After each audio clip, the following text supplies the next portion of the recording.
Alright everybody, this is Red, and this is my tutorial on ACF Fuel. Now, ACF Fuel is a new, really unique new addition to ACF. Something that's been considered for a while and only finally implemented. So let me go over the basics real quick of it so that you kind of can get an idea of what it means for you and what you can do with it. Alright, the first thing you're going to notice, and this is a very, very good thing about Fuel, was a lovely feature which was added by Ferv, something or other I can't pronounce. I'll put a link to his page on the video.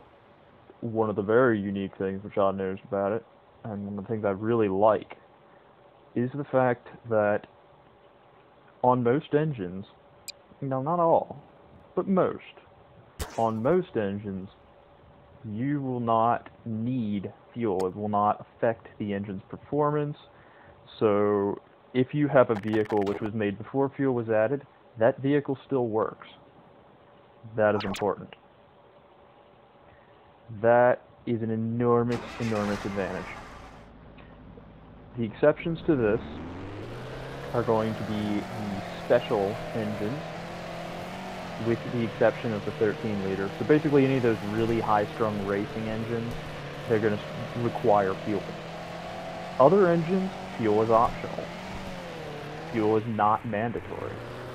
So if you have something before, which was made before fuel was added, it is going to still work. So that is really an enormous plus. So you don't have to fret, you don't have to worry. All of your old dupes will still work. Now, fuel allows you to optionally add horsepower for a short period of time.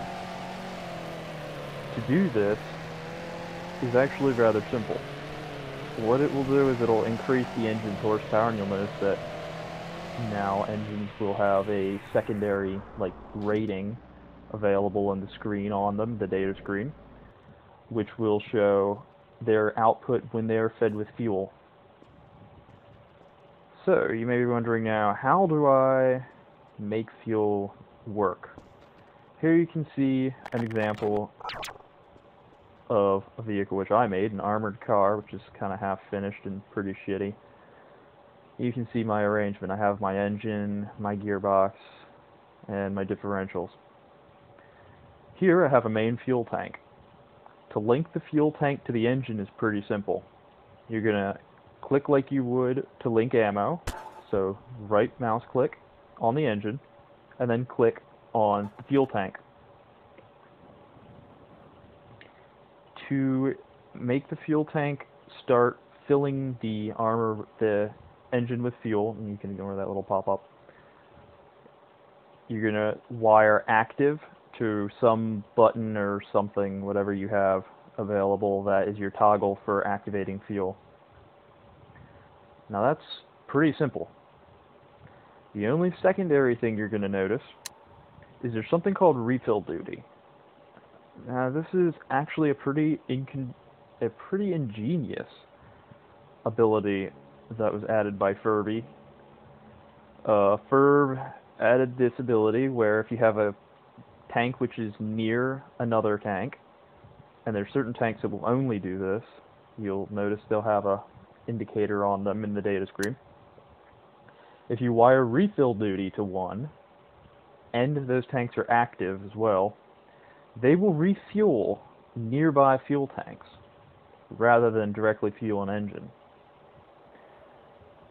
What this means is that, for instance, as you can see here, I have a main fuel tank inside of this armored car, and I have a small fuel tank on the outside of this armored car in a rather exposed position. It probably won't be shot. If it blows up, it won't, totally destroy my armored car, but it will cause a little bit of damage. So, since it's in an exposed position, it's set to refuel the main fuel tank.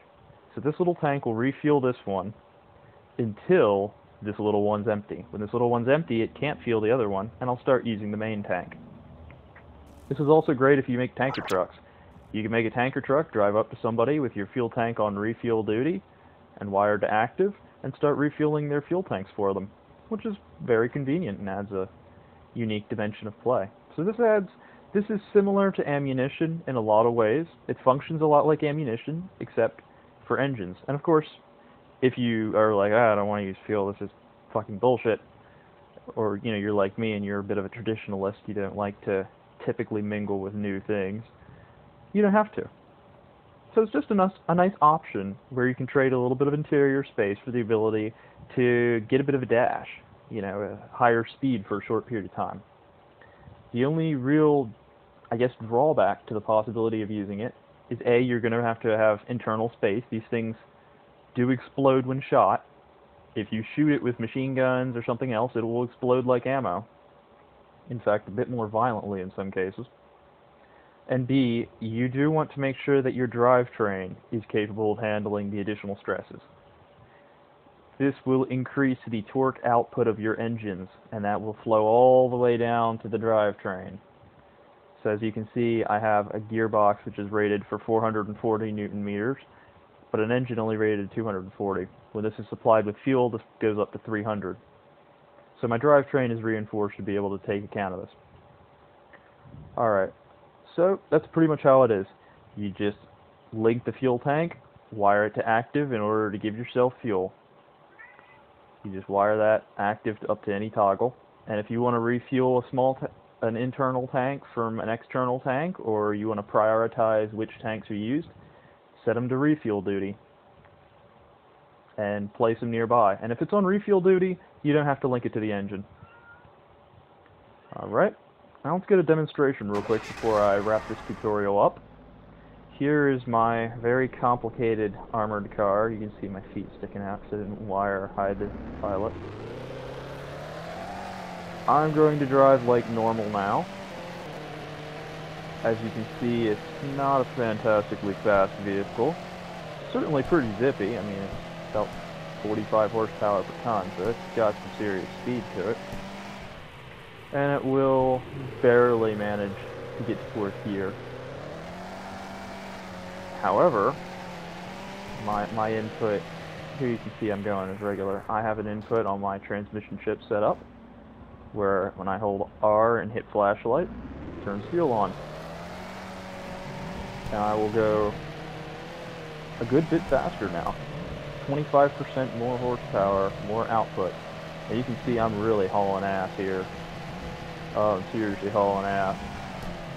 So I have a good ability to dash with, it's without a whole lot of penalty.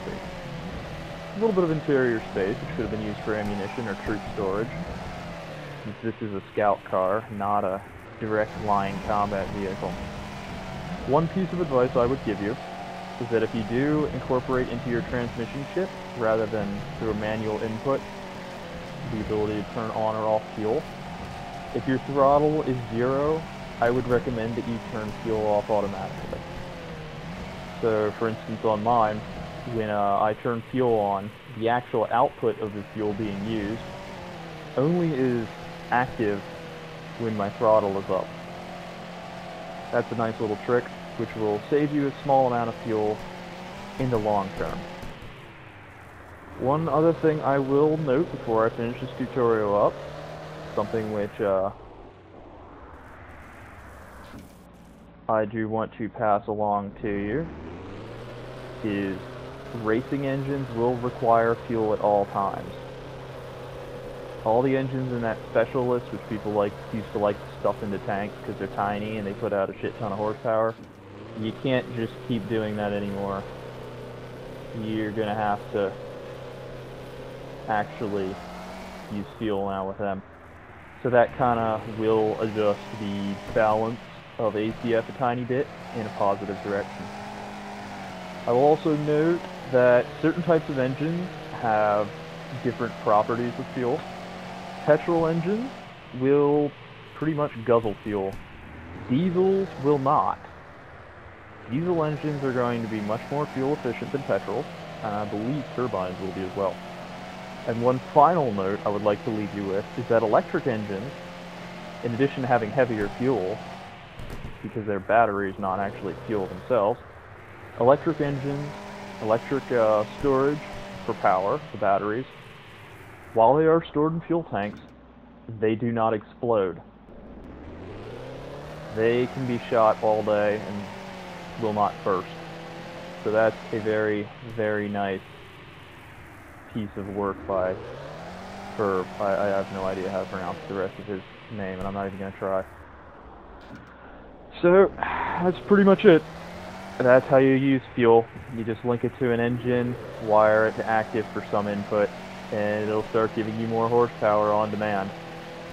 Make sure you reinforce your drive line and keep your fuel under armor, unless you have an electric motor, at which point you don't have to. It's an optional thing. I would imagine it would depend on the size of the battery and the amount of direct fire you're planning on taking. Alright, I'm Red, and that was my tutorial. If you enjoyed this tutorial, please, you can feel free to subscribe, because I will be making more of these. I have a lot of these tutorials which are planned out. And also feel free to leave comments in the comments section about what you think about it and tips and all that sort of shit. What you would like to see tutorials of next. Alright.